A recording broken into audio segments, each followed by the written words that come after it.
মুরব্বীরা বলছে যে এখানে এসে জাহাজও নাকি ভিড়তো, আমরা শুনছি আর কি।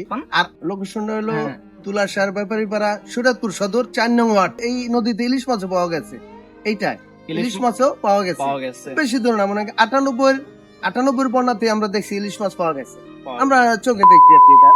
আসসালামু আলাইকুম। তো লাভিমাল ফলার কি অবস্থা সবার? তো আমি সব বিগত চলে আসলাম আপনার মাঝে আবার। তো এভরিওয়ান, আমরা এখন অবস্থান করে দিব কোথায়?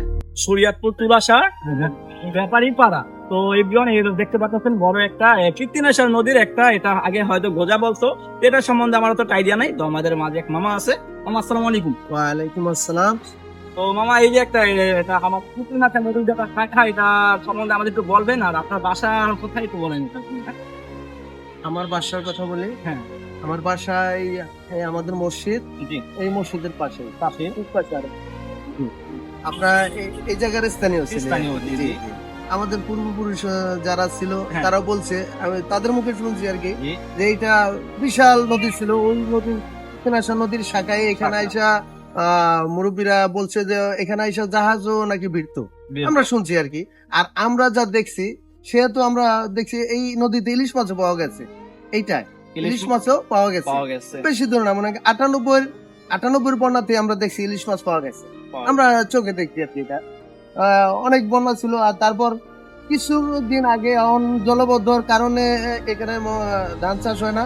জলবদ্ধ না থাকার কারণে আগে ছিল না, তখন এখানে আমরা নিচে দেখছি ধান চাষ হতো এবং কি ওই জাগ দিয়া মাছ ধরতো এটার ভিতর।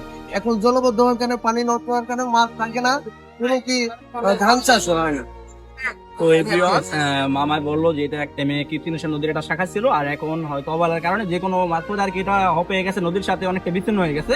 তো এখন কিন্তু এটা একটা লেক হিসাবে পড়ে আছে, আর এটা আপনারা দেখতে পারতেন ওরকম পরিবেশ নাই, কচুরি ফানা মানাতে আছে। তারপরে কিন্তু এটা একটা ঐতিহ্যবাহী একটা কিছু এখনো আপনাদের মাঝে পড়ে আছে নাকি?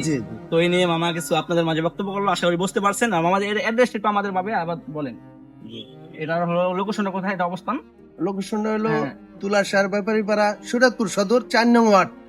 4 নং ওয়ার্ডে তুলাসার ব্যাপারীপাড়া আর শরীয়তপুর সদর থেকে কিন্তু সর্বোচ্চ আপনার হেঁটে আসলে 5 মিনিট লাগতে পারে। পালং থানার থেকে 5 মিনিট লাগবে হেঁটে আসলে। পালং থানা থেকে 5 মিনিট লাগবে।